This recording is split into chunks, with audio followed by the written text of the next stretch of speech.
Mother Bear brings her dying cub to the old widow's home. What she did put everyone in tears.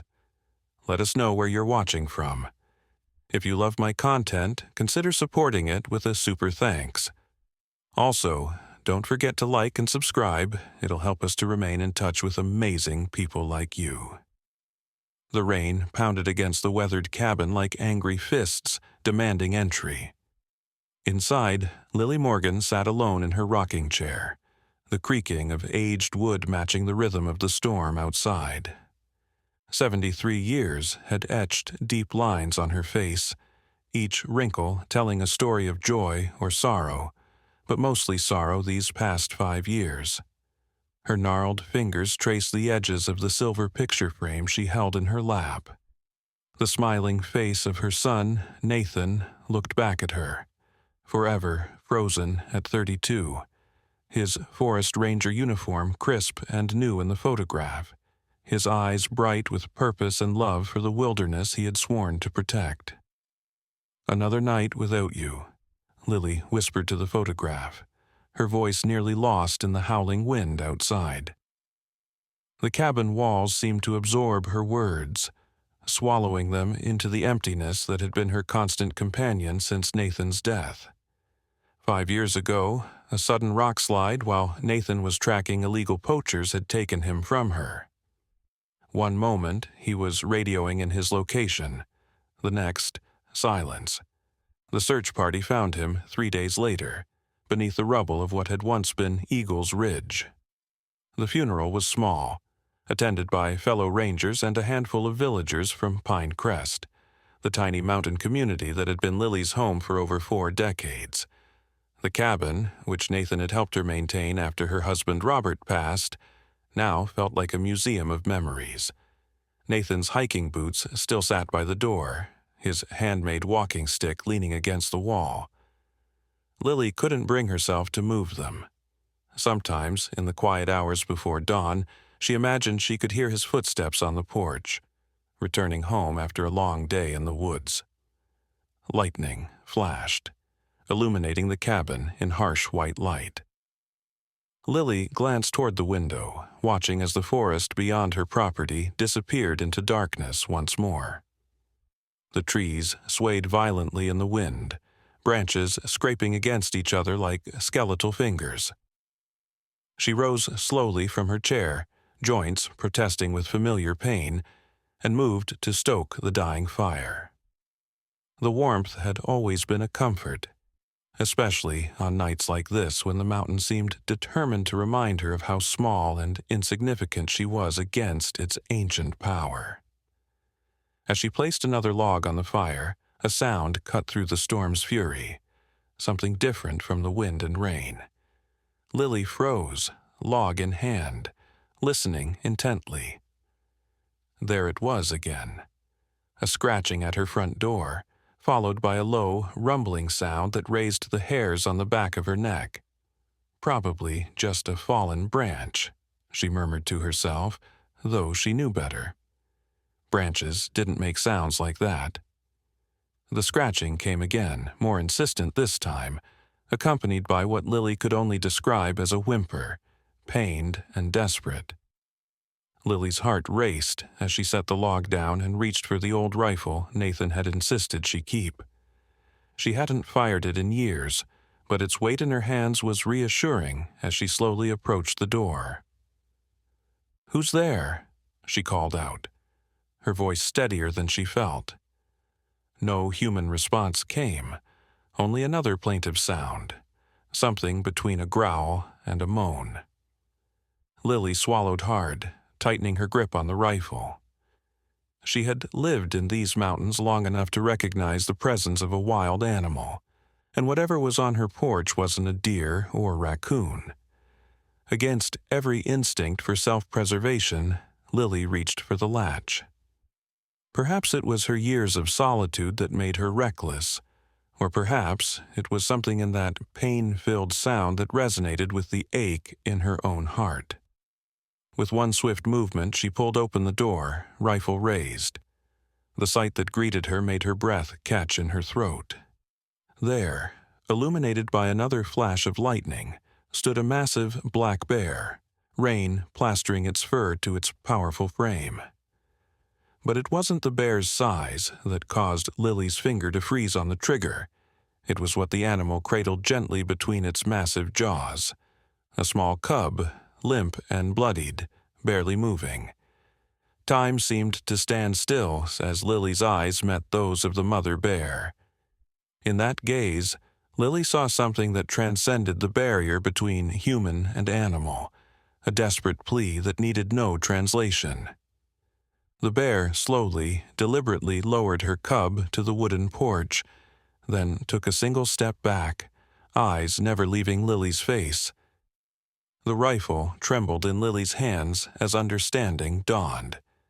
This wasn't a random encounter or a predator seeking shelter from the storm. This mother had brought her dying child to Lily's doorstep for a reason. "Nathan," Lily whispered, the name escaping her lips before she could stop it. The mother bear made no aggressive move, standing in the driving rain, watching Lily with what could only be described as hope. The cub at her feet gave a weak, pitiful cry that pierced Lily's heart like a blade. Slowly, Lily lowered her rifle. Her hands still shaking, she knelt down to examine the cub. A deep gash ran across its small body, the fur matted with blood and mud.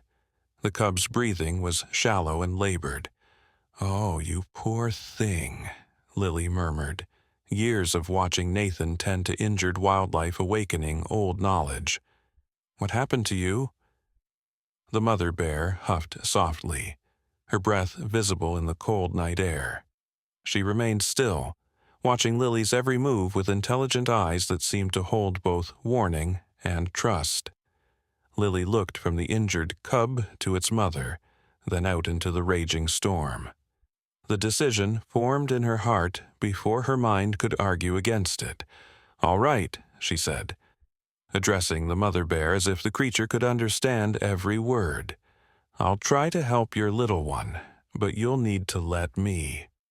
As if in response, the mother bear stepped back, creating space between herself and her cub, permission granted. With gentle hands that belied her fear, Lily scooped up the injured cub. It weighed less than she expected, its small body burning with fever. The mother bear made a low sound in her throat but did not interfere. "Come in if you want," Lily said, surprising herself with the invitation. "But I won't blame you if you stay out here." She backed into the cabin, cradling the cub against her chest. To her astonishment, the mother bear followed, ducking her massive head to fit through the doorway. Water dripped from her fur onto the wooden floor as she entered the human dwelling, her movements cautious but determined. Lily carried the cub to the kitchen table, clearing it with one sweep of her arm. Family photos and half-finished knitting clattered to the floor, forgotten in the urgency of the moment. She gently laid the cub down on the surface, its small chest rising and falling in shallow, rapid breaths. "I need to clean this wound," Lily told the mother bear, who had positioned herself at the edge of the kitchen, watching vigilantly. "It's going to hurt him, and he might cry out. I need you to understand I'm trying to help." The bear settled onto her haunches, as if to say she understood the terms. Lily worked quickly, gathering clean cloths, warm water, and the first aid kit Nathan had always kept well stocked. Her hands moved with a certainty she hadn't felt in years, muscle memory guiding her through the process of cleaning the wound. The cub whimpered and squirmed as she worked, each pained sound causing the mother bear to shift uneasily. But the large animal made no move to stop Lily, seeming to understand that this pain was necessary. "Nathan used to make a special balm," Lily said, speaking to fill the strange silence that had fallen between woman and bear. "For wounds like this," said he learned it from an old park ranger who'd gotten the recipe from his grandmother. She reached for a small wooden box on a high shelf, its contents untouched since Nathan's death. Inside was a green salve that smelled of pine and herbs. "This will help with infection," she told the mother bear, who watched her with unwavering attention. Nathan used it on all sorts of creatures, even saved a young bear once. As Lily applied the balm to the cub's wound, a memory surfaced. Nathan, coming home excited one spring evening, telling her about a bear cub he'd found caught in an illegal trap, how he'd freed it and treated its injuries before the mother bear could return, how proud he'd been to have helped. Lightning flashed again, illuminating the scene in the kitchen, an elderly woman tending to a bear cub while its mother looked on. In that moment, Lily felt something crack inside her, like ice breaking on a frozen river. For the first time in 5 years, she was doing more than just existing. She was living again, her hands remembering their purpose. Outside, the storm continued to rage, but inside the cabin, a different kind of storm was brewing, one that would forever change the lonely widow and the desperate mother who had sought her help. As Lily worked, memories of her son flooded back with painful clarity. Nathan had been a gifted healer when it came to woodland creatures. His gentle hands could calm the most frightened deer, and his soothing voice seemed to transcend the barriers between species. "Animals understand intention," he'd told her once. "They know when you mean to help." The cub's wound was deep, likely from a poacher's trap or perhaps a sharp branch during the storm. Lily couldn't be sure. What she did know was that without intervention the small creature wouldn't survive the night. She worked methodically, cleaning away dirt and debris, applying pressure to stop the bleeding, her hands moving with a confidence that surprised her. "You're going to be okay, little one," she whispered to the cub, who had grown still under her touch. Its dark eyes, barely open, seemed to watch her with a mixture of fear and resignation. "I promise I'll do everything I can." The mother bear huffed softly from her position by the kitchen entrance, her massive head lowered slightly as if in acknowledgement of Lily's words. The strange communion between them deepened as the night wore on. Woman and bear united in their concern for the small life hanging in the balance. After applying the balm, Lily fashioned a bandage from clean cloths, wrapping it carefully around the cub's torso. "The bleeding has slowed," she told the mother bear. "That's a good sign, but he's still very weak." The cub needed warmth and rest. Lily gathered soft blankets from the linen closet, creating a makeshift bed near the fireplace. With gentle hands, she transferred the injured cub from the table to this nest of fabric, positioning it close enough to benefit from the fire's heat but not so close as to overheat. "He needs fluids," Lily murmured, more to herself than to the watching bear. She remembered Nathan mentioning that honey water was safe for most wildlife in small amounts. Moving to the pantry, she extracted a jar of local honey, harvested from her own small apiary the previous summer. She mixed a weak solution with warm water and found an eyedropper in Nathan's old supplies. Kneeling beside the cub, Lily carefully administered drops of the sweet liquid. The cub's tongue darted out reflexively, licking at the offering. "That's it," she encouraged. "Just a little more." Outside, the storm's fury began to wane, the thunder now a distant rumble rather than the immediate crash that had accompanied the bear's arrival. Rain still pattered against the windows, but with less violence. The worst had passed, at least for the weather. Lily settled into her rocking chair near the cub's makeshift bed, suddenly aware of the extraordinary situation. A wild bear, one of the forest's most formidable predators, stood guard in her kitchen, watching her every move. By all rights, she should be terrified, yet fear had given way to something else, a strange sense of purpose, of connection. The mother bear moved then, approaching the fire with cautious steps. Lily tensed, but the animal made no threatening gestures. Instead, she circled 3 times before settling her massive body on the floor near her cub, close enough to touch it with her nose. The wooden floorboards creaked in protest beneath her weight. "You must be exhausted," Lily said softly. "How far did you carry him to find me?" The bear's eyes reflected the firelight, two amber pools that seemed to hold ancient wisdom. She blinked slowly, a gesture that Lily found oddly comforting. As the hours crept by, Lily dozed intermittently in her chair, jerking awake at every small sound. The cubs labored breathing, the mother bear shifting position, the occasional pop from the fireplace. Each time she opened her eyes, she found the mother bear watching her, alert despite her evident exhaustion. Near dawn, the cub's condition worsened. Its breathing became more labored, each inhalation a struggle that racked its small frame. Lily knelt beside it, her heart sinking. "No, no," she whispered. "Stay with us, little one." The mother bear sensed the change too. She rose to her feet with surprising agility for an animal of her size, nudging her cub gently with her nose.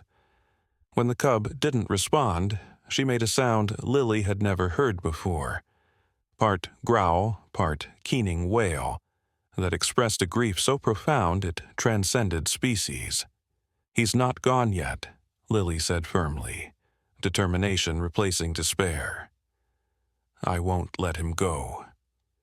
She remembered another of Nathan's remedies, a tincture he had created for respiratory distress. He'd used it once on a fox kit that had nearly drowned in the creek behind their cabin. Rushing to the shelf where she kept his medicines, Lily searched frantically until her fingers closed around a small brown bottle. The label, in Nathan's neat handwriting, read, "Respiratory support. 2 to 3 drops, depending on size." Lily returned to the cub, eyedropper in hand. "This might help him breathe easier," she told the mother bear, whose distress was palpable in the small cabin. "I need to get it under his tongue." The bear watched as Lily gently pried open the cub's mouth and administered the tincture. For several tense moments, nothing happened. Then the cub gave a small shudder, followed by a slightly deeper breath. "That's it," Lily encouraged, stroking the cub's fur with trembling fingers. "Fight, little one. Your mama needs you." The mother bear moved closer, her massive body radiating heat in the cool dawn air. She settled beside her cub once more, this time extending her reach to include Lily within her protective circle. The gesture was so unexpected, so contrary to everything Lily knew about wild bears, that tears sprang to her eyes. As the first light of dawn filtered through the cabin windows, the cub's breathing steadied. Not normal, not healthy, but no longer on the precipice of death. It was enough to kindle a fragile hope in Lily's heart. "We made it through the night," she told the mother bear, whose vigilance had not wavered. "That's the first victory." The bear's eyes met hers, and in that gaze, Lily saw something that defied explanation. Gratitude, understanding, a connection that went beyond words. Something had changed in the night, something fundamental that Lily couldn't quite name. She rose stiffly, her old bones protesting after hours of kneeling beside the cub. "I need to make us some breakfast," she said, addressing the bear as if conversing with a neighbor. "You must be hungry too." In the kitchen, Lily put on a pot of coffee for herself and considered what to offer her unusual guests. Bears were omnivores, she knew, capable of eating almost anything. Nathan had once mentioned that they particularly favored berries, fish, and honey. The pantry yielded a jar of preserved blackberries from last summer and some dried salmon that a neighbor had given her. As she arranged these offerings on a plate, a sound from outside caught her attention. Voices, human voices, approaching the cabin. Lily froze, suddenly aware of how her current situation would appear to others. The mother bear heard it too. She rose to her feet, a rumbling growl building in her chest as she positioned herself between her cub and the door. "No, no," Lily said urgently. "They'll shoot you if they find you here." The voices drew closer. She recognized them now. Marcus Reynolds, the current head ranger, and his deputy, Dylan Carter. They sometimes checked on her after bad storms, a courtesy she had always appreciated until this moment. "Lily, you all right in there?" Marcus's voice called out, followed by a knock on the door. "Saw your chimney smoking. Thought we'd make sure the storm didn't cause any damage." Lily's mind raced. There was no back door, no way to usher the bears out unseen. The windows were too small for the mother bear to fit through, and moving the cub in its current state could prove fatal. "Just a minute," she called back, her voice unnaturally high. Turning to the mother bear, she whispered urgently, "Please, you need to hide. They won't understand."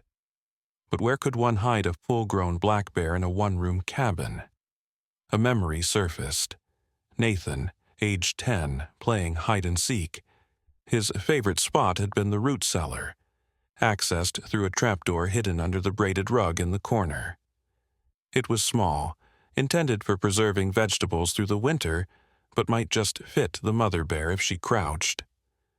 "Come," Lily hissed, pulling back the rug to reveal the wooden hatch.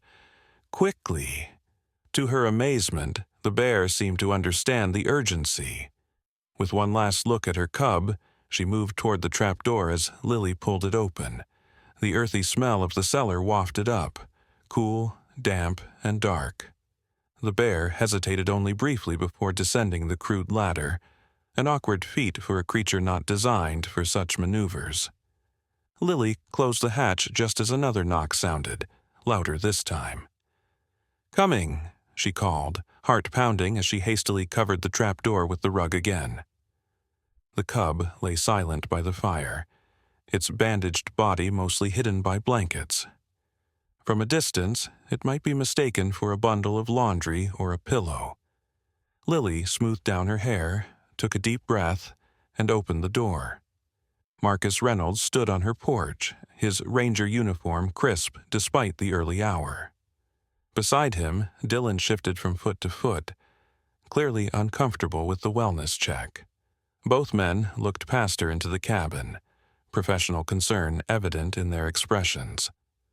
"Morning, Lily," Marcus said. "Hope we didn't wake you. That was quite a storm last night. Just making the rounds to check on folks living out this way." "I'm fine," Lily said, forcing a smile. "Been up for hours, actually. Would you like some coffee?" She didn't want to invite them in, but knew that refusing would only arouse suspicion.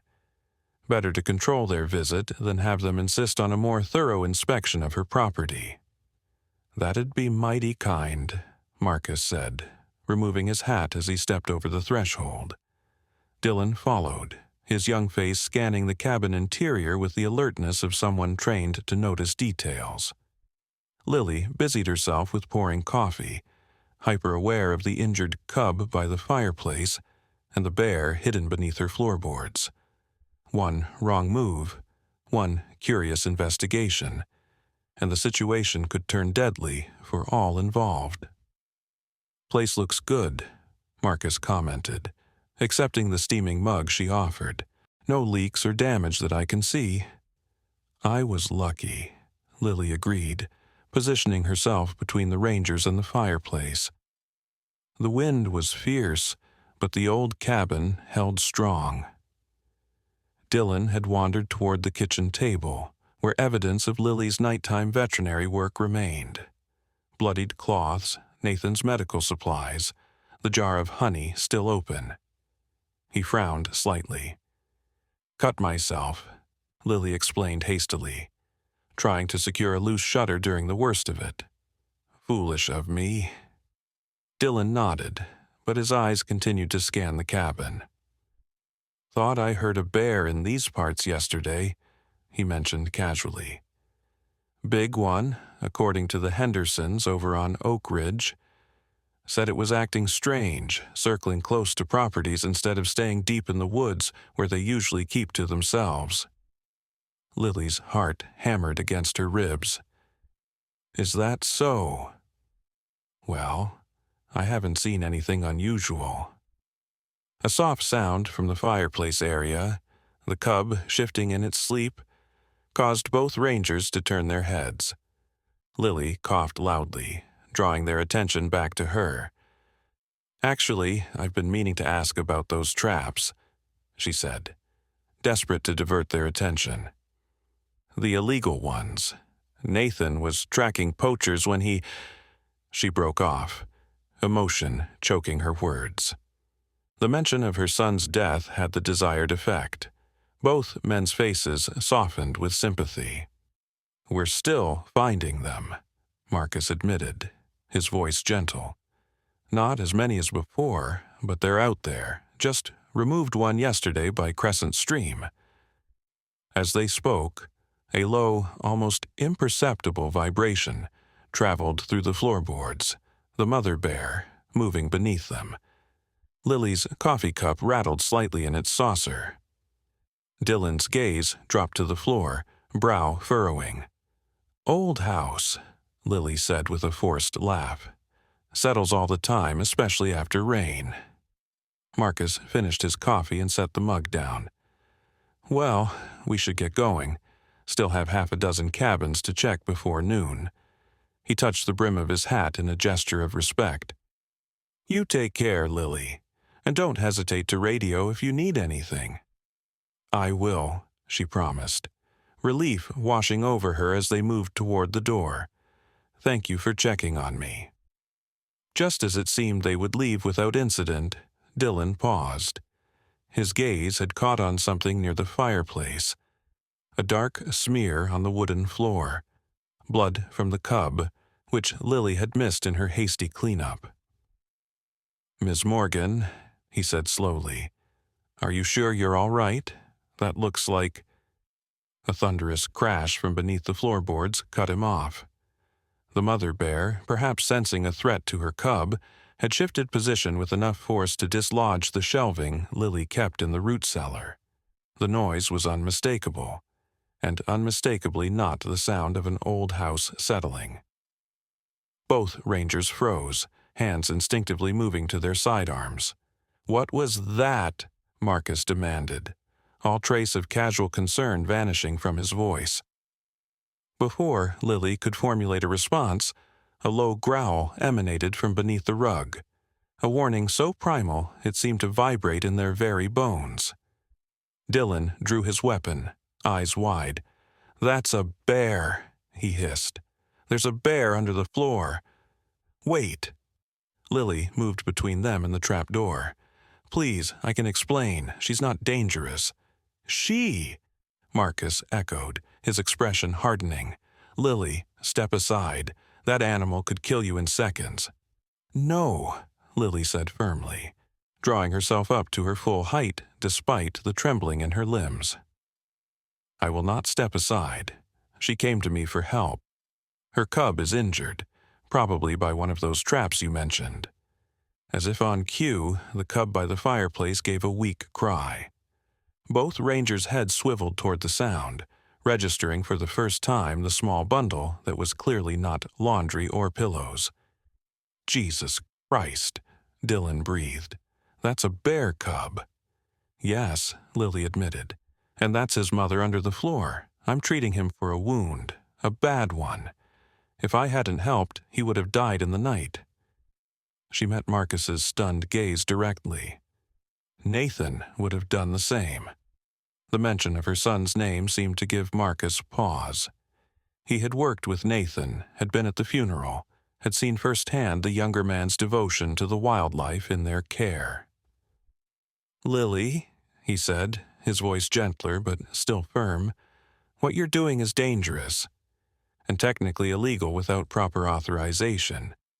We have protocols for injured wildlife, facilities equipped to handle situations like this. There wasn't time, Lily insisted, and she chose me. She came specifically to my door, Marcus, not just any door, mine. A thought struck her then, a possibility so extraordinary that it momentarily took her breath away. I think she might be the cub Nathan saved years ago. He told me about it, a female cub caught in a trap. He treated her and released her before the mother returned. Marcus frowned. That's not possible. Bears don't. Remember who you're talking to, Lily interrupted. I've lived in these mountains for 45 years. I've seen things that defy your textbooks and protocols. Her voice softened. Please, give me a chance to finish what I've started. The cub is stable now, but moving him could kill him. A tense silence filled the cabin, broken only by another growl from beneath the floorboards, lower this time, almost questioning. If we leave that bear here, Dylan began, but Marcus silenced him with a raised hand. The head ranger studied Lily's face, conflict evident in his expression. Finally, he sighed.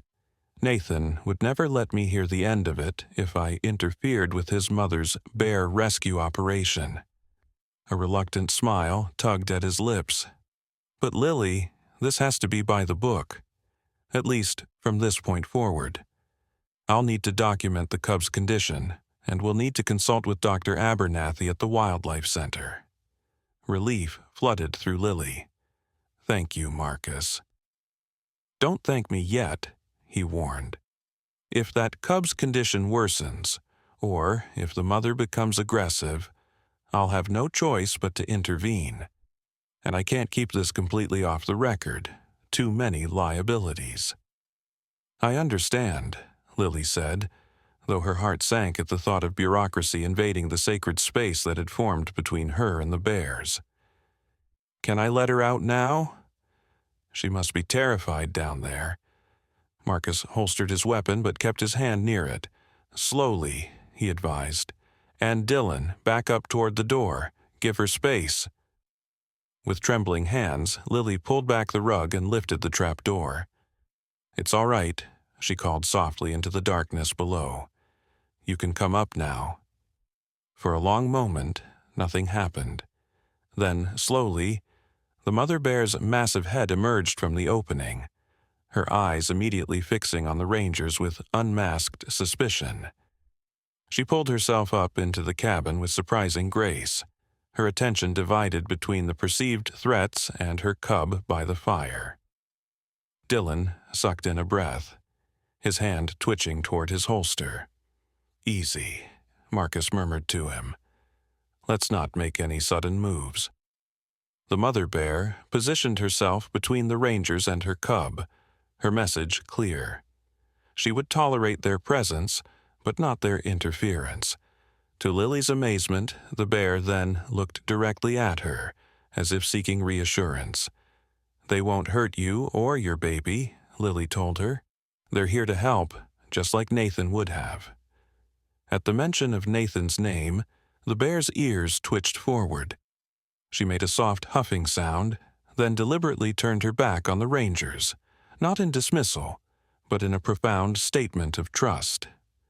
She returned to her position beside her cub, settling down with a heavy sigh that seemed to contain years of weariness.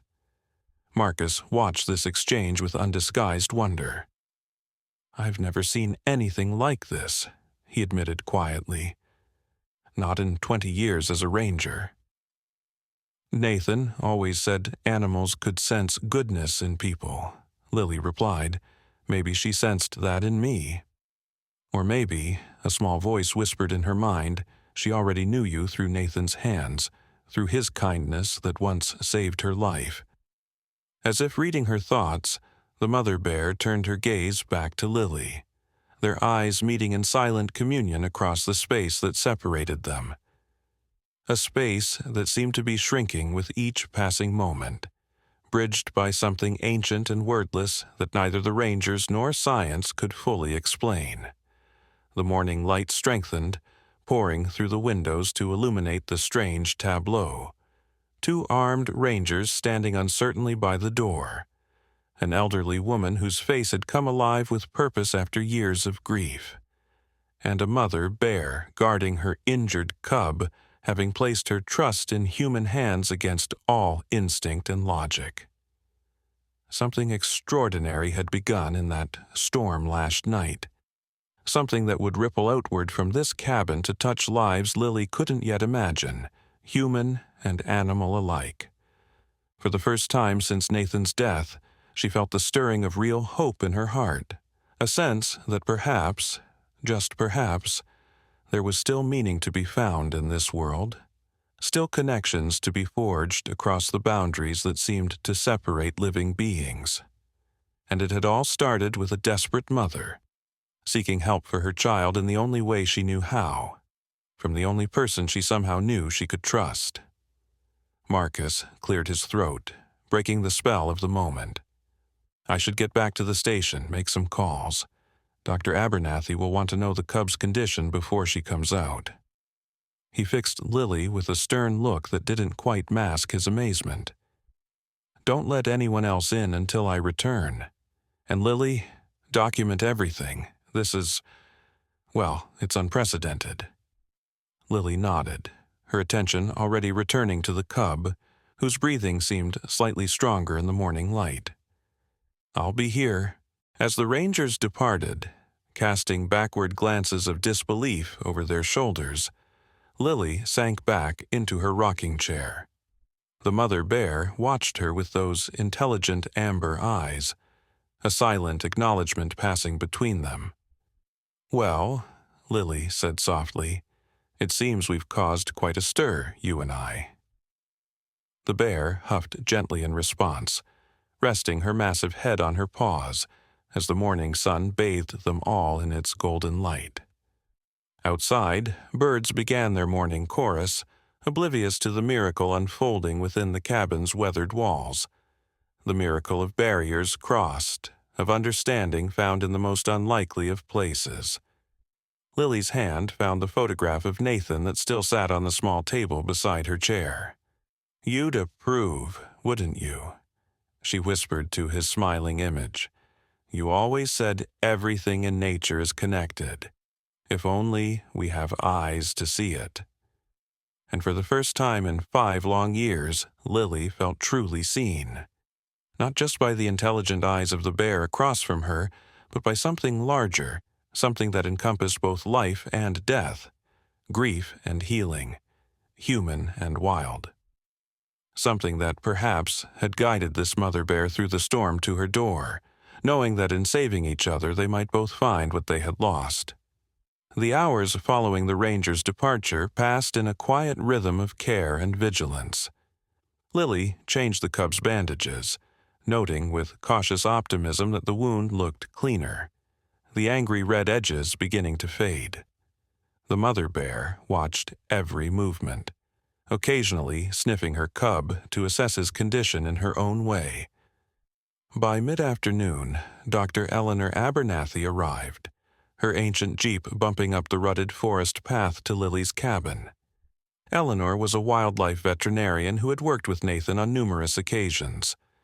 In her 60s, with silver-streaked dark hair pulled back in a practical braid and lines of laughter etched around her eyes, she carried herself with the quiet confidence of someone who had seen it all, or thought she had until today.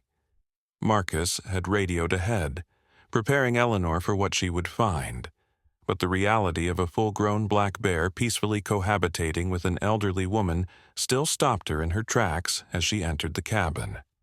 Well, she said, after a long moment of stunned silence, Nathan always did say his mother was a force of nature. Lily smiled at the old joke. It's good to see you, Eleanor. The veterinarian set down her medical bag, careful to make no sudden movements as the mother bear's gaze tracked her. Marcus wasn't exaggerating for once. This is extraordinary. Her professional demeanor reasserted itself. May I examine the cub? Lily glanced at the mother bear. She needs to look at your little one, she explained, having fallen into the habit of addressing the animal directly. She's a doctor, like Nathan was. To Eleanor's amazement, the mother bear huffed softly and shifted position, moving just enough to allow access to her cub while remaining close enough to intervene if necessary. "I've worked with wild bears for 30 years, Eleanor murmured as she knelt beside the cub, "and I've never seen behavior like this. She's treating you like you're part of her family unit." "I think she might be a bear Nathan saved," Lily explained, sharing her theory. "Years ago, it would have been about 6 years now, a female cub caught in a trap." Eleanor's hands paused in their examination. "I remember that case. Spring of 2019. Nathan brought her to the center with a nasty leg wound. We didn't think she'd make it, but she was a fighter." She glanced up at the mother bear with new interest. Could be the right age, but bears don't typically remember human interactions that way, especially not after years have passed. "Typically," Lily emphasized. Eleanor smiled. "Fair point. Nothing about this situation is typical." She returned her attention to the injured cub, her experienced hands gentle but thorough as she assessed its condition. "The wound is deep, but you've done a remarkable job cleaning and treating it. What did you use?" "Nathan's balm," Lily replied, "and later his respiratory tincture when the little one was struggling to breathe." "Well, whatever it was, it helped." Eleanor reached into her bag for a stethoscope. "His breathing is still labored, but much better than I would have expected given this injury. Heart rate is elevated, but strong." She carefully unwrapped the bandage to examine the wound more closely. "This wasn't from a branch or a fall, Lily. This is a knife wound." The words hung in the air like a physical presence. Lily's blood ran cold. "A knife? You mean someone did this deliberately?" The mother bear growled low in her throat, as if understanding the implication. Eleanor nodded grimly. "Someone attacked this cub with a blade. Given the angle and depth, I'd say they were trying to kill him." She kept her voice professional, but Lily could see the anger simmering beneath her calm exterior. "Poachers sometimes kill cubs to lure the mothers into traps. The pelt from a full-grown bear can fetch thousands on the black market." Lily's hands trembled with a mixture of horror and rage. Who would do such a thing? "The same kind of people Nathan was tracking when he died," Eleanor replied softly. "Marcus mentioned they found a new trap yesterday, which means the poachers are still active in these woods." The mother bear rose suddenly, startling both women. She paced the small confines of the cabin, her movements agitated. Every few steps she would return to her cub, nosing him gently before resuming her restless circuit. "She understands," Lily whispered, watching the animal's distress. "She knows we're talking about whoever hurt her baby." Eleanor didn't dismiss the observation. Instead, she watched the bear with growing fascination. "Remarkable," she murmured. "Her behavior is almost human-like in its complexity." "What happens now?" Lily asked, dreading the answer. "Will you take them to the wildlife center?" Eleanor hesitated. "That would be protocol. But moving the cub in this condition carries risks, and separating him from his mother would cause tremendous stress to both animals." She studied Lily's face. "There's also the matter of this highly unusual bond they seem to have formed with you. Moving them might do more harm than good at this point." Hope flickered in Lily's chest. "You mean they could stay here, with me?" "Temporarily," Eleanor cautioned. "At least until the cub is stable enough for transport. But Lily, you need to understand what you're taking on. That cub will need round-the-clock care for at least a week, possibly longer. And keeping a wild bear in your home, even one that seems docile, carries significant risks."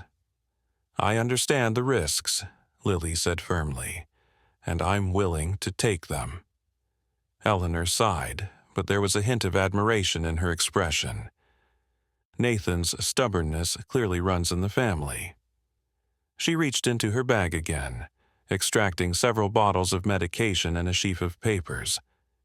If we're doing this, and I can't believe I'm agreeing to it, we're going to do it properly. I'll show you how to administer these antibiotics, and I'll need to document everything for the Wildlife Service.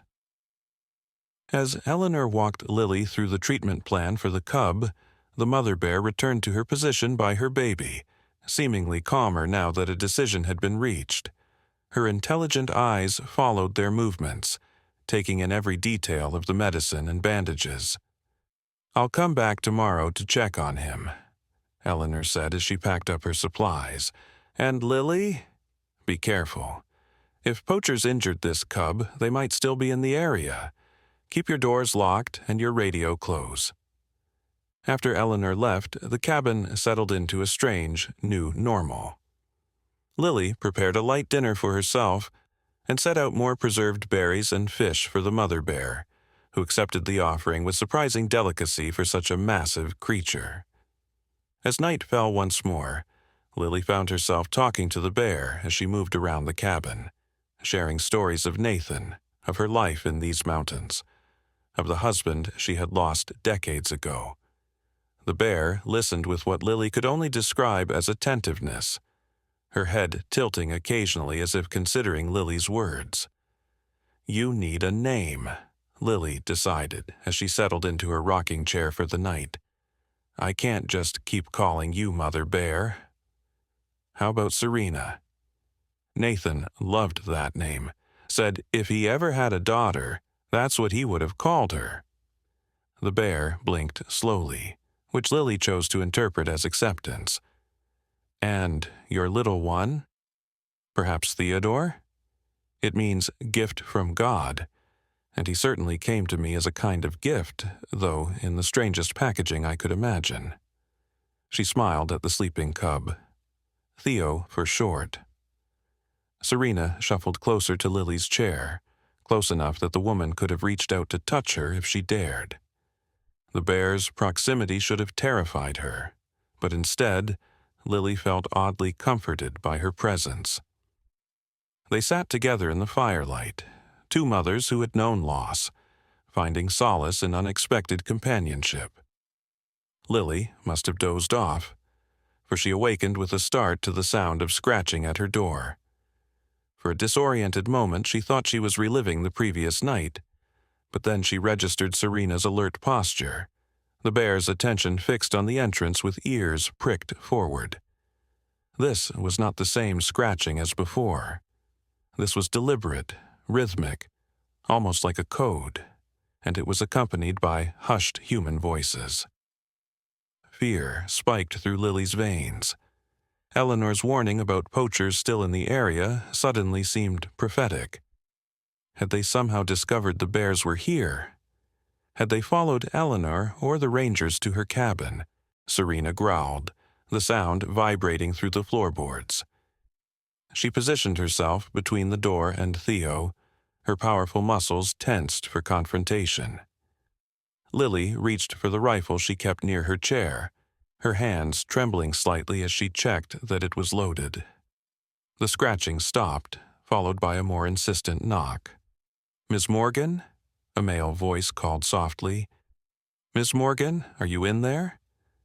Lily didn't recognize the voice, which only heightened her suspicion. She remained silent, hoping whoever it was would think the cabin empty and leave. "I know you're in there," the voice continued. "I can see the firelight through the curtains. Please, I just want to talk." "About the bears." Serena's growl deepened, her lips pulling back to reveal impressively sharp teeth. Lily raised the rifle, pointing it toward the door. "I'm armed," she called out, proud of how steady her voice sounded despite her racing heart. "And I'm an excellent shot. State your business or leave my property." There was a pause, then. "My name is David Harris. I'm a wildlife photographer with National Geographic. I heard about the bear and cub from some locals in town. I just want to document their story. It could help protect other bears in the region." A photographer? Lily didn't lower the rifle. At night? That's not very convincing, young man. I knew you wouldn't believe me, the voice replied with a hint of resignation. But I'm sliding my press credentials under your door, and my camera is in my hands. You can check when you open up. Lily saw a small card appear beneath her door, but she made no move to retrieve it. Leave them there. Come back in the morning. If your story checks out, maybe we can talk then. Please, the voice became more urgent. I'm not alone out here. I picked up some chatter on my scanner. Hunters, I think, maybe poachers. They were talking about a mother bear and cub. I think they're tracking them, and the trail leads here.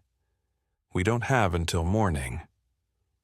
Serena shifted, her massive head turning toward Theo, as if assessing whether he could be moved quickly if needed. The cub was sleeping fitfully, his small body still weak from his injury. Lily's mind raced. If this man was telling the truth, turning him away could mean losing vital information about a threat to the bears. If he was lying, opening the door could be inviting danger directly into her home.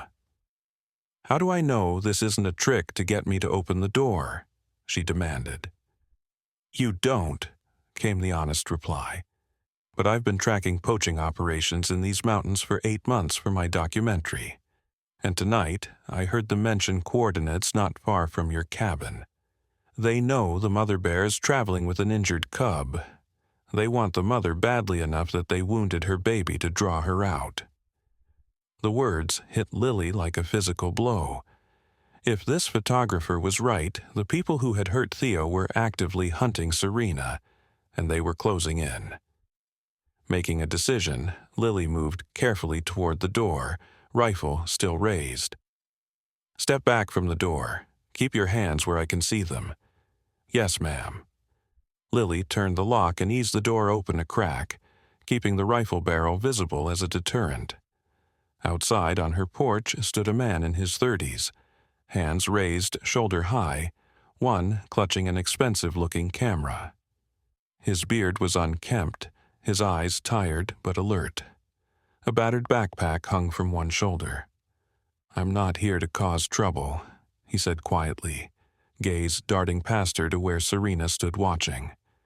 His eyes widened at the sight of the bear, but, to his credit, he showed no fear, only intense interest. I'm trying to expose the poaching ring that's been operating in these mountains. They've killed 17 bears in the last year alone. I have photos, evidence, but I need more to get the authorities to take real action. Lily studied him, weighing his story against her instincts. Finally, she opened the door wider. Come in, but the rifle stays on you until I'm convinced. David stepped inside, his photographer's eye immediately taking in the extraordinary scene. The injured cub by the fire, the protective mother bear, the elderly woman with her rifle and unwavering determination. This is incredible, he breathed. They're comfortable with you. How did you— Later, Lily cut him off. First, tell me what you know about these poachers. David set his camera down carefully and reached for his backpack. May I? At Lily's nod, he extracted a battered notebook and a map of the surrounding forest. There are at least 4 of them, working as a coordinated unit. They use high-powered rifles with night vision scopes, and they've been setting traps throughout this section of the national forest. He spread the map on the kitchen table, pointing to marked locations. These red X's show where I've documented kill sites. The blue circles are trap locations I've found and reported. Lily leaned forward, noting with growing dread how many of the markings clustered around her property. Why here? There are bears throughout these mountains. Location, David explained. Your cabin sits between their hunting grounds and the road they use to transport the bodies. He hesitated, glancing at Serena. Also, this area has older bears, bigger pelts, more valuable, and fewer hikers to accidentally discover their operation. A chill ran down Lily's spine as she examined the map more closely. Some of these locations are where Nathan used to patrol. He was tracking poachers when he died. David's expression softened with recognition. Nathan Morgan, the ranger who was killed in the rock slide. My son, Lily confirmed. Miss Morgan, I don't think that rock slide was an accident. The words hung in the air like a thundercloud. Lily gripped the edge of the table to steady herself. What are you saying? I've been investigating these poachers for months. They're ruthless, organized, and they don't leave witnesses. 3 Forest Service employees have had accidents in the areas where they operate.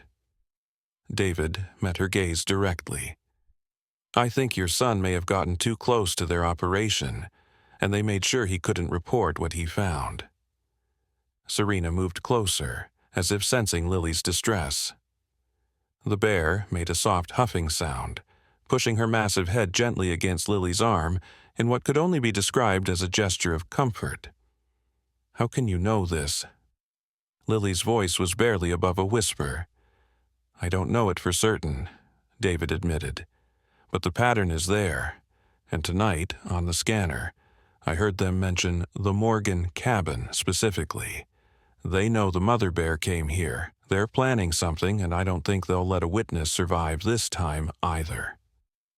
Fresh fear bloomed in Lily's chest, but it was quickly replaced by a steely resolve. If these were the people who had killed her son, who had injured Theo to get to his mother, they would not find easy prey in her cabin tonight. How many did you say? 4? At least, David confirmed. But they might not all come at once. Their usual pattern is to scout first, then strike when they're sure of their target. Lily's mind worked quickly. We need to call Marcus, the head ranger, and Eleanor Abernathy at the Wildlife Center. They need to know what's happening. David nodded, reaching for his satellite phone. I can call, but if these guys are as close as I think they are, help might not arrive in time. We should consider moving the bears. Theo can't be moved, Lily interrupted, glancing at the sleeping cub. The journey would kill him in his condition. Then we need to prepare for them to come to us, David said grimly. These men aren't just poachers, Miss Morgan, they're killers.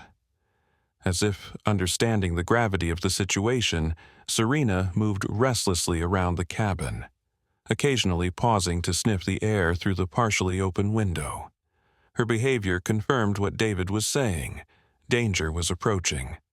I need to document this, David said suddenly, raising his camera. If anything happens tonight, there needs to be a record. He looked at Lily apologetically. Do you mind if I take some photos? Of you, the bears, this extraordinary bond you seem to have formed. Under normal circumstances, Lily might have refused. She had always been a private person, more comfortable with the solitude of her mountain home than with attention of any kind. But David's earnest expression and the urgency of their situation swayed her. If it helps stop them, yes. David worked quickly, his camera clicking softly as he captured images of Theo by the fire, of Serena's protective stance, of Lily's weathered hands as she checked the cub's bandages. He worked with the quiet efficiency of someone accustomed to photographing wild animals, careful not to disturb or startle his subjects. These are remarkable, he murmured, reviewing the images on his camera's display. The way she looks at you, there's recognition there, understanding. I've photographed bears all over the world, and I've never seen anything like this. Lily wasn't listening. Her attention had been caught by a sound outside, the faint crack of a branch breaking under a heavy footfall. Serena heard it too. Her head swiveled toward the window, nostrils flaring as she scented the air. They're here, Lily whispered. David immediately turned off his camera, plunging them into the dimmer light of just the fireplace. He moved to the window, peering carefully through a gap in the curtains. 2 men at the tree line, he confirmed, voice tense. They have rifles. Lily's heart pounded in her chest, but her hands remained steady as she checked her own rifle once more. Years of living alone in these mountains had taught her self-reliance, and Nathan had insisted she know how to protect herself. "Did you reach Marcus?" she asked, keeping her voice low. David nodded. "He's mobilizing rangers, but they're at least 30 minutes out. We need to hold position until then." Serena growled, the sound starting low in her chest and building to a warning rumble that seemed to vibrate through the cabin.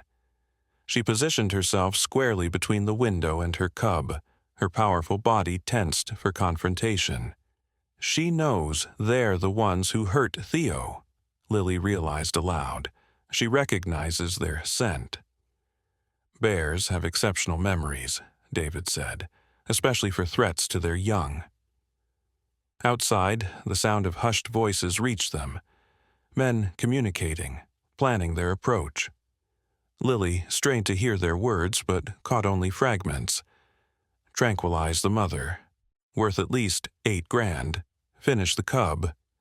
White-hot anger surged through her veins. These men had possibly murdered her son, had certainly tried to kill Theo, and now planned to slaughter Serena for her pelt. The injustice of it burned like acid in her throat. "We can't let them get close enough to use a tranquilizer gun," she told David. "If they drop Serena, Theo will be defenseless, and so will we." David's expression was grim. "I've documented their methods. They typically surround the target from multiple angles, use lights to confuse the animal, then dart it from close range. Once it's down, they—" He trailed off, unwilling to finish the sentence with Serena present, as if the bear might understand his words. "We need to make them reconsider," Lily said firmly. "Let them know this isn't going to be an easy hunt." She moved to the door, rifle in hand. David grabbed her arm, his expression alarmed. "What are you doing? You can't go out there." "I'm not leaving my porch," Lily assured him. "But I want them to see that this cabin is defended." Her eyes hardened. "They need to understand that I know what they did, to Theo, to Nathan, that I'm not afraid."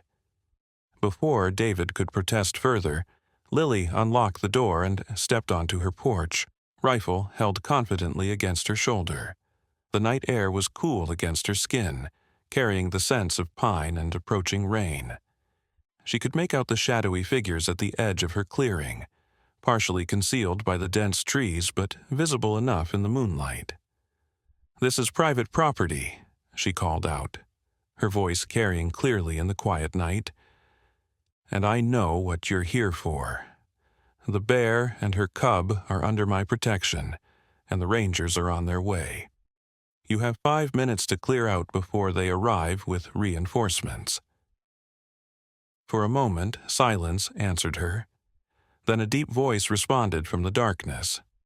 "The old lady's armed. Didn't expect that." Another voice, closer to her right. "Doesn't matter. She's bluffing about the rangers." "Am I?" Lily challenged. "Marcus Reynolds and his team are already en route. Dr. Abernathy from the Wildlife Center, too. They know about your operation, about the traps, about the bears you've killed. Tonight it ends. Movement in the trees, the men conferring, reconsidering." Lily kept her rifle trained on the spot where she'd seen the most activity, her finger resting lightly beside the trigger. Nathan had taught her never to point a weapon at something she wasn't prepared to shoot, and despite her 73 years, Lily's eyes were still sharp, her aim true. Behind her, the cabin door opened. David stepped out, his camera raised. "I'm documenting everything," he called out. "Every face, every move. I have night vision lenses that can identify you at this distance." This was a bluff. Lily could tell from the slight hesitation in his voice, but a good one. The poachers wouldn't know what equipment a National Geographic photographer might carry. A harsh laugh emerged from the darkness. You two think you're real heroes, don't you? Protecting a worthless bear? Do you have any idea what that pelt is worth to the right buyer? Do you have any idea what your freedom is worth? Lily countered. Because poaching carries a 5-year minimum sentence. Killing an endangered species, 10 years. And if you were involved in my son's death, her voice hardened to steel, well, I don't think you'd leave prison alive. Inside the cabin, Serena roared. A sound so powerful it seemed to shake the very air. The menace in it was unmistakable. A primal warning that needed no translation. Approach at your peril. The effect on the hidden men was immediate. Hushed, urgent conversation, followed by rustling movement away from the cabin. They were retreating, at least temporarily. They're falling back, David murmured, still filming the tree line. But they'll regroup. Men like this don't give up easily when there's money involved. Lily nodded, her expression resolute. Then neither can we. As they turned to re-enter the cabin, a distinctive click stopped them.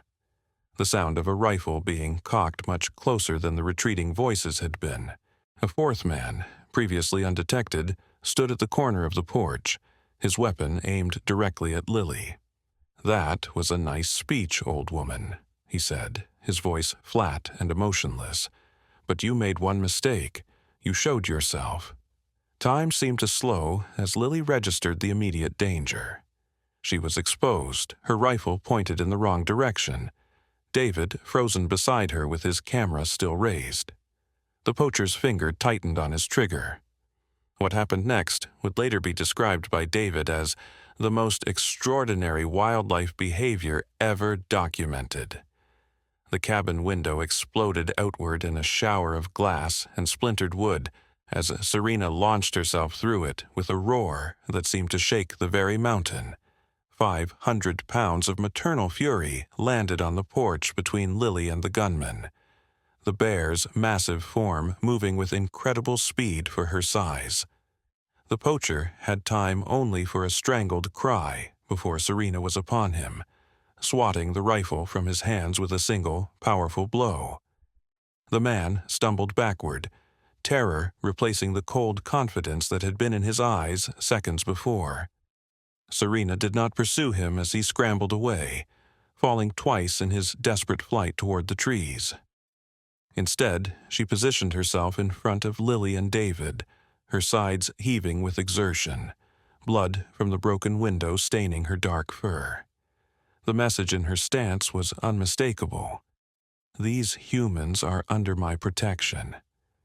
My God, David whispered, his camera capturing every moment. She saved you. Lily reached out with trembling fingers to touch Serena's fur, feeling the powerful muscles still tensed beneath. Thank you, she said softly. You didn't have to do that. Serena turned her massive head, amber eyes meeting Lily's. In that gaze was a depth of understanding that defied explanation. Recognition, trust, the complex emotion of one mother acknowledging another across the divide of species. Inside the cabin, Theo whimpered, calling for his mother. Serena responded immediately, turning to re-enter through the door rather than the broken window. As she passed Lily, she pressed her head briefly against the woman's side. A gesture so deliberate, so gentle, that tears sprang to Lily's eyes. David lowered his camera, his expression one of wonder. That footage, people need to see this. They need to understand that these animals are so much more than we've given them credit for. Lily nodded, though her thoughts were elsewhere. In the distance, she could hear the approaching sounds of vehicles, Marcus and his rangers finally arriving. The immediate danger had passed, but the night's events had irrevocably changed something within her. As they re-entered the cabin, Lily watched Serena settle beside her cub, gently nosing his bandaged body to reassure herself of his safety. In that moment of tenderness, Lily saw a reflection of herself with Nathan, the fierce, protective love that transcended reason or self-preservation. And for the first time since her son's death, she felt something fragile unfurling in her chest. The tentative wings of purpose, of connection, of a future that might hold more than just memories and solitude. The poachers would return, if not these men, then others. The bears of these mountains would always face threats from those who valued profit over life. But tonight had shown Lily that she was not powerless against such darkness. Tonight, a mother bear had deemed her worthy of protection, had recognized in her a kindred spirit. David moved beside her, his face illuminated by the camera's display as he reviewed the footage he'd captured. "This changes everything," he said softly. "This isn't just about poaching anymore. This is about understanding, connection, something profound that most people never witness in their lifetime." Lily smiled, watching as Serena's eyes began to drift closed, the bear's massive body relaxing now that her cub and her human allies were safe. Nathan used to say that animals choose who they trust, that you can't force that kind of bond. It has to be freely given. Outside, the first ranger's vehicles pulled up, headlights sweeping across the cabin windows. The night was far from over. There would be reports to file, evidence to gather, decisions to make about the bear's future. But for now, in this moment of quiet aftermath, Lily felt a certainty settle over her like a warm blanket. Whatever came next, she was no longer alone in these mountains. She had been chosen by a mother who had crossed impossible boundaries to find help, who had recognized in an old woman's grief a mirror of her own fierce love. And in that choosing, Lily had found something she thought lost forever, a reason to fight, to protect, to live fully in the world again. As Marcus's voice called her name from outside, Lily touched the photograph of Nathan one last time before going to meet the rangers. "You were right, son," she whispered. "Everything is connected, if only we have eyes to see it." The news spread through Pinecrest like wildfire the next morning. By dawn, half the town knew that Lily Morgan, the reclusive widow from the old cabin by Crescent Stream, had somehow befriended a wild bear, and not just any bear, but a massive female that had apparently saved her life from armed poachers. Eleanor arrived early, medical supplies in tow, and faced with the additional task of treating the cuts Serena had sustained from crashing through the window. To everyone's surprise, the bear allowed the veterinarian to remove glass shards from her fur and clean the wounds, remaining calm as long as Lily stayed within sight. "Her behavior defies everything we know about wild bears," Eleanor commented as she worked. "The protective instinct toward cubs, I understand, that's well documented. But this extension of protection to humans, this level of trust, it's unprecedented." David's photographs and video footage quickly attracted attention beyond the small mountain community. By midday, his editor at National Geographic had arranged for a full team to document what was being called the miracle at Morgan Cabin. Environmental protection groups seized on the story as evidence of the sophisticated emotional lives of animals typically dismissed as mere instinct-driven predators. For Lily, the sudden attention was overwhelming. After years of solitude, her cabin became a hub of activity. Rangers coming and going, wildlife officials conferring in hushed tones about protocols and precedents, journalists seeking permission to document the extraordinary bond between woman and bear. Through it all, Serena remained remarkably calm, tolerating the intrusions as long as no one approached Theo without Lily's mediation. The cub's condition improved steadily, his wound healing cleanly thanks to prompt treatment and what Eleanor described as an exceptionally robust constitution. 3 days after that fateful stormy night, Marcus arrived with news about the poachers. "We apprehended 2 of them," he told Lily, seated at her kitchen table while Serena dozed by the fire. "They were trying to flee the state, but roadblocks were in place by morning. The other 2 are still at large, but we've identified them from David's footage. It's just a matter of time." "And Nathan?" Lily asked, the question that had burned in her heart since David's revelation. "Were they responsible for what happened to him?" Marcus's expression softened with regret. "We're investigating that angle. One of the men we captured has started talking, hoping for a reduced sentence. He mentioned taking care of a nosy ranger last year, but we need more evidence before we can formally connect them to Nathan's death." Lily nodded, her hands clutching her tea mug a little tighter. "I want to know. Whatever you find, I need to know the truth." "You will," Marcus promised, "but there's something else we need to discuss." He glanced toward Serena and Theo. "The Wildlife Service has been in meetings all morning about their situation. There's no protocol for this, Lily. A wild bear voluntarily cohabitating with a human? Displaying protective behavior toward that human? It's uncharted territory." "What are they proposing?" Lily asked, already feeling defensive. "Several options are on the table.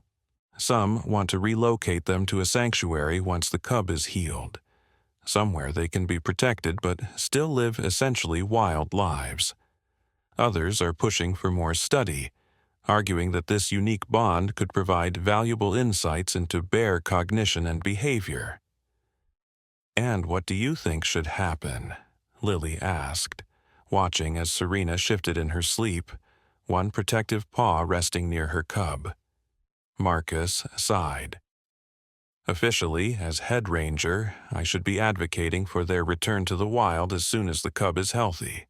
That's protocol." He met her gaze directly. "Unofficially, I think Serena made her choice when she sought you out, when she trusted you with her cub's life. I think severing that bond forcibly would be cruel to both of you." Relief flooded through Lily. "So they can stay?" "Here, with me. Not permanently in the cabin," Marcus clarified. "That's not feasible or healthy for them long term. But your property borders national forest land. There's precedent for creating protected zones where human-acclimated wildlife can live with minimal intervention. With David's documentation and Eleanor's testimony about their behavior, I think we could make a case for establishing such a zone here." The idea took root in Lily's mind, blossoming with possibilities. They could come and go as they pleased, live wild but protected? Essentially, yes, with supplemental feeding stations during harsh winters, regular health checks, and you as their primary human contact. He smiled slightly. Their ambassador, if you will. For the first time in days, Lily felt the tension in her shoulders ease. This solution felt right, honoring both the bear's wild nature and the unusual bond that had formed between them. As if sensing the discussion about her future, Serena opened her amber eyes, regarding Lily and Marcus with that unnervingly intelligent gaze. She huffed softly before rising to her feet, stretching her massive frame in a gesture so mundane yet so majestic that both humans paused to watch. "I think she likes that idea," Lily said with a small smile. "A protected zone where they can live wild, but still visit." Marcus nodded, though his expression remained cautious. "It won't be simple to arrange. There will be pushback from bureaucrats concerned about liability, from those who believe wild animals should remain completely separate from humans. But with David's documentation and the public support that's already building." He shrugged. "Stranger things have happened." Serena ambled to the kitchen, nosing around the basket of fruits Lily had set out earlier. With delicate precision that belied her size, the bear selected an apple, carrying it back to her cub like a precious gift. Nathan would have loved to see this, Lily murmured, watching as Theo weakly accepted his mother's offering. He always said bears were much more complex than most people gave them credit for. He was right about a lot of things, Marcus agreed. Which is why we took his reports about increased poaching activity so seriously. A shadow crossed his features. I should have sent backup with him that day. If I had— Don't, Lily interrupted gently. Nathan knew the risks of his job. He accepted them because he believed in what he was doing. She glanced at Serena. And now, in a way, his work continues. Their conversation was interrupted by the arrival of David, returning from town with supplies and news. His expression as he entered was one of barely contained excitement. "The story is everywhere," he announced, setting down grocery bags on the kitchen counter. "National Geographic is sending a full documentary crew. The footage I captured of Serena protecting you has already gone viral on social media. People are calling her the guardian bear. It's resonating with everyone who sees it." Lily frowned slightly. "I'm not sure how I feel about all this attention." "It's serving a purpose," David assured her. "Public pressure is mounting against the poaching operations in these mountains. The authorities can't ignore it anymore, and there's something else." He pulled a folded newspaper from his jacket and spread it on the table. "This morning's edition. Someone anonymous came forward with information about similar poaching rings operating across 3 states. The headline read, "Wildlife Poaching Network Exposed. Multi-state operation targets bears, wolves." Marcus leaned forward, scanning the article with growing interest. "This is major. They're naming names, locations." He looked up at David. This kind of detailed information could only come from someone on the inside. "An informant," David agreed.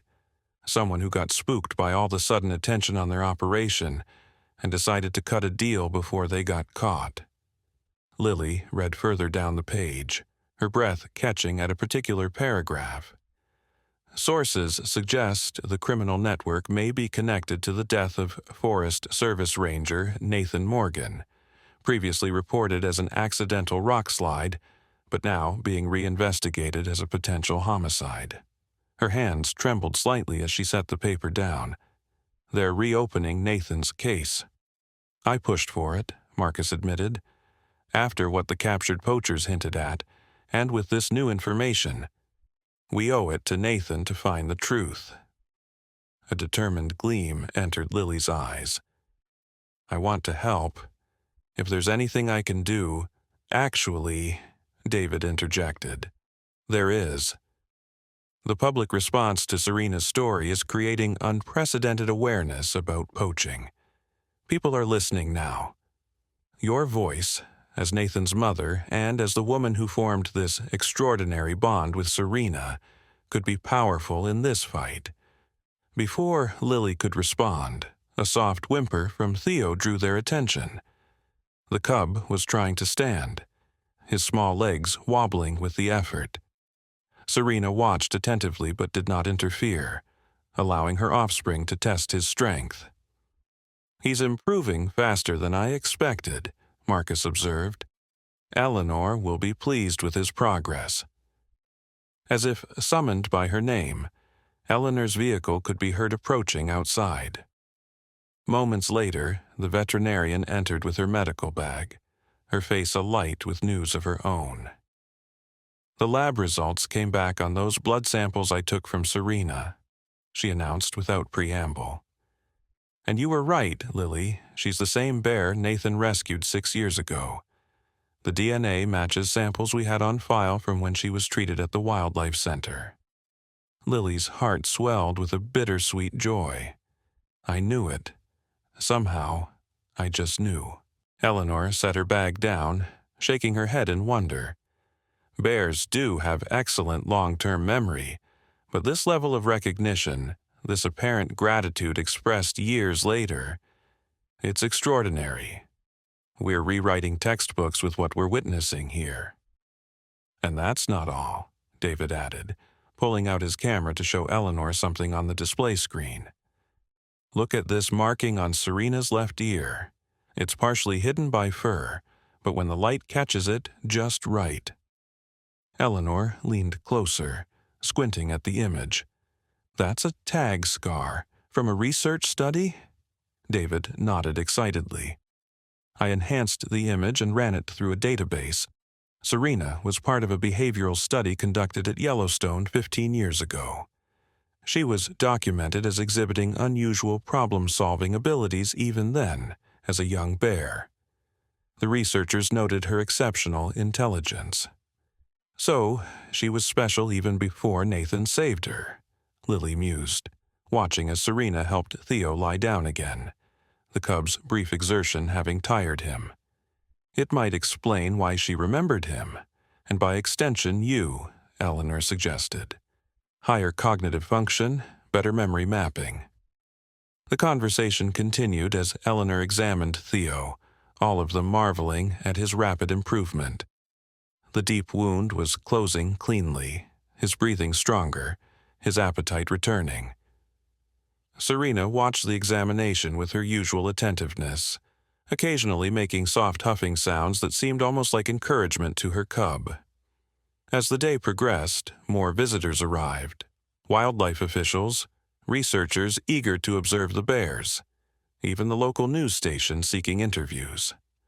Lily found the attention exhausting, but recognized its value in protecting Serena, Theo, and other bears like them. By evening, when the cabin finally emptied of guests, Lily sank into her rocking chair with a weary sigh. Quite a day, she remarked to Serena, who had reclaimed her spot by the fire. Are you handling all these strangers better than I am? The bear blinked slowly in response, stretching out one massive paw toward the warmth of the flames. In just a few days, the scene had become almost ordinary. An elderly woman conversing with a wild bear as if they were old friends sharing the comfort of a quiet evening at home. Outside, a gentle rain began to fall, pattering against the roof and windows in a soothing rhythm. The broken window had been temporarily repaired with a piece of plywood, a permanent replacement scheduled for the following week. The cabin was returning to order, though nothing about Lily's life would ever be quite the same again. As she rocked gently in her chair, Lily found her thoughts turning to the future. The protected zone Marcus had proposed would take time to establish officially, but the immediate goodwill from the public and the authorities seemed to ensure that Serena and Theo would not be forcibly relocated. They could heal here, in this space that had somehow become a sanctuary for wounded bodies and hearts alike. Her gaze drifted to the photograph of Nathan, his smiling face watching over this unexpected family that had formed in his absence. You'd be so fascinated by all this, she told him softly. I wish you could see it. A gentle knock at the door roused Lily from her reverie. It was late for visitors, especially given the rain. Serena lifted her head alertly but showed no signs of alarm, a good indicator that whoever stood outside was not a threat. Who is it? Lily called, rising stiffly from her chair. Dr. Jenkins, came the reply, a man's voice, unfamiliar to Lily. From the Wildlife Behavioral Research Institute. I apologize for the late hour, but I've just arrived from Chicago and wanted to introduce myself before tomorrow's meeting. Lily opened the door to find a tall, distinguished-looking man in his 60s, rain dampening his gray hair despite the umbrella he held. His expression was one of restrained eagerness, his eyes immediately seeking out the bears behind her. Thank you for seeing me, Miss Morgan, he said, remaining on the porch until invited in. I've been following this extraordinary situation with great interest. Another researcher? Lily asked, though she stood aside to allow him entry. There have been quite a few today. Not just any researcher, Doctor. Jenkins corrected gently as he stepped inside, carefully closing his umbrella and setting it by the door. "I've dedicated my career to studying cognitive abilities in ursids, bears, particularly problem-solving, memory formation, and emotional capabilities. What you've experienced here, what's happening between you and this bear, it's the culmination of theories I've proposed for decades." His gaze moved to Serena, who was watching him with evident curiosity but no hostility. "May I?" he asked Lily, gesturing toward the bear. "That's up to her," Lily replied. "I don't control her movements or decisions. She chooses who to trust." Dr. Jenkins nodded thoughtfully, then slowly approached Serena, maintaining eye contact but stopping at a respectful distance. "Hello, beautiful," he said softly. "You've caused quite a stir in the scientific community, you know." To Lily's surprise, Serena rose and moved toward the researcher, her movements deliberate and calm.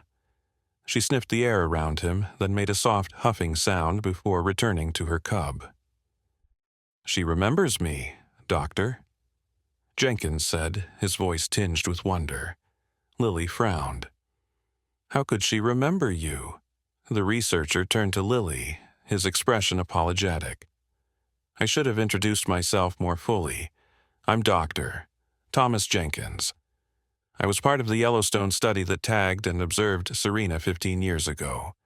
And I was also consulted when your son brought a young female bear to the Wildlife Center 6 years ago, the same bear as we now know."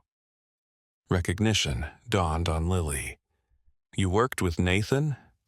"Briefly," Dr. Jenkins confirmed. "He contacted me about the unusual behavior he'd observed in the bear he'd rescued, how she seemed to understand his intentions, how she remained calm during treatment when most wild bears would have been panicking."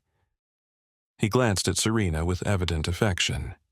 Even then, she was extraordinary.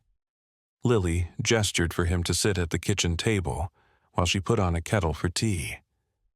"Nathan never mentioned you specifically, but he did talk about consulting a bear expert from Chicago." "That would be me, Doctor," Jenkins said with a small smile. "Your son was impressively knowledgeable for a ranger so young. He had an intuitive understanding of wildlife behavior that usually takes decades to develop. We corresponded for several months after the initial consultation. He sent me field observations, questions about bear cognition." His expression grew solemn. "I was deeply saddened to learn of his passing." As they settled with their tea, Dr. Jenkins explained the purpose of his visit. "The scientific community is divided on how to interpret what's happening here. Some are dismissing it as an anomaly, a bear that's somehow been habituated to human presence. Others see it as an opportunity to reconsider our understanding of animal cognition and emotional capacity." "And what do you think?" Lily asked, watching as Serena gently groomed her sleeping cub. "I think we're witnessing something revolutionary," he replied simply. "Something that challenges our anthropocentric view of intelligence and emotion."